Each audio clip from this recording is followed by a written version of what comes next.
My mother reverted to Islam before me.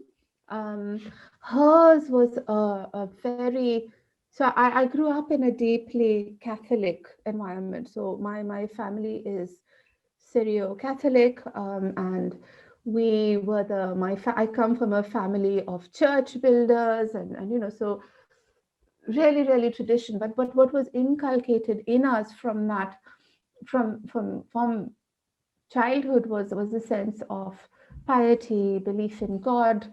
Generosity was very key to how we lived our lives. Even as young ones, we gave a bit of our pocket money to charity, because that was how we were brought up.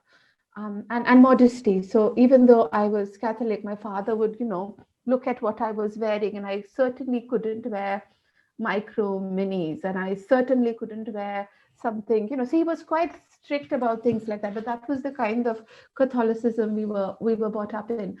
Um, and my mother was often pointed out within our parish as the model Christian woman. And it was, and my mother is very spiritual. And she had a spiritual moment in the church, a few spiritual moments. And that's her story, so I won't talk about it too much. But around the same time, she also met a Muslim, and the Muslim spoke to her about Islam, and it was like 15 days, and my mother was Muslim. So as a teenager, it was kind of shock and awe moment.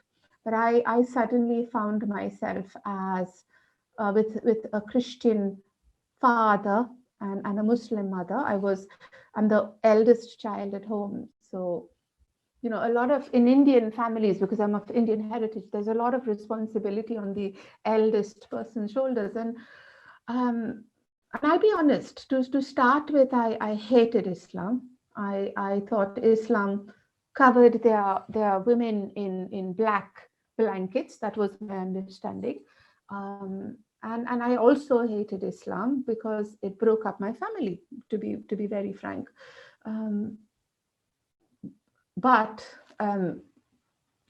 and I was somebody who was interested in religion, and so I decided, for a long time, I decided I was just going to stay Catholic. But I am my mother's daughter, and when I asked her, so when I finally did start talking to her, I asked her, Mama, why did you become Muslim? And she said to me, darling, go and read the Bible. That was all she said to me. And so that young age, I read the Bible page to page. And there were moments in the Bible that made me think there is more to come. And I talk about, Genesis, the whole creation paradigm. And I have read about how plants and animals came before light. And I said, actually, plants and animals would not have survived without light. So there's something happening there. And then I read as I kept reading, I read about the covenant God made with Abraham around, circumcising your male children 7 days, or so after they're born. And I said, but Christians don't do that. And I started questioning. And as I kept reading, I came to Deuteronomy. And in Deuteronomy, I read about, do not take usury, interest. And I said, but we Christians don't really bother. And then finally, I read the Gospel according to St. John. And this is where I usually get emotional, so forgive me. But in the Gospel according to St. John, I read about somebody who was going to come after Jesus. This somebody would be unlettered. He would not speak his own words. He would speak the words of God.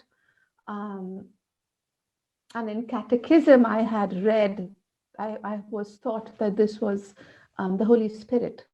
But when I read the Bible page to page, I knew the Holy Spirit was always there, because before creation, the Holy Spirit hovered above the earth. And I said, Jesus won't be telling us about the Holy Spirit again. And for me, I began to think that might be Muhammad, may Allah be pleased with him. So I think that was my first inclination, that I might be becoming, Islam might have something to it, but instead of becoming Muslim, I decided to become atheist.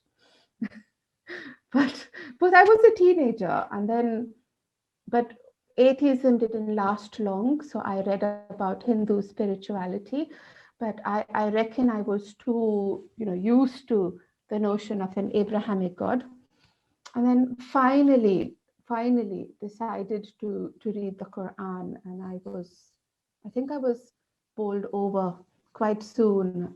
My mother was away, she wasn't living with us. And she sent me a letter with Surah Al-Ikhlas written in it. And that became like a little tasbih for me. And I'll be saying my rosary with my Hail Marys and my Our Fathers.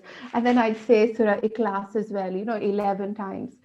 But I think Surah Ikhlas and reading the Quran open things for me. But I can say, hand on heart, I became Muslim without ever having read the Quran. I became Muslim after reading the Bible.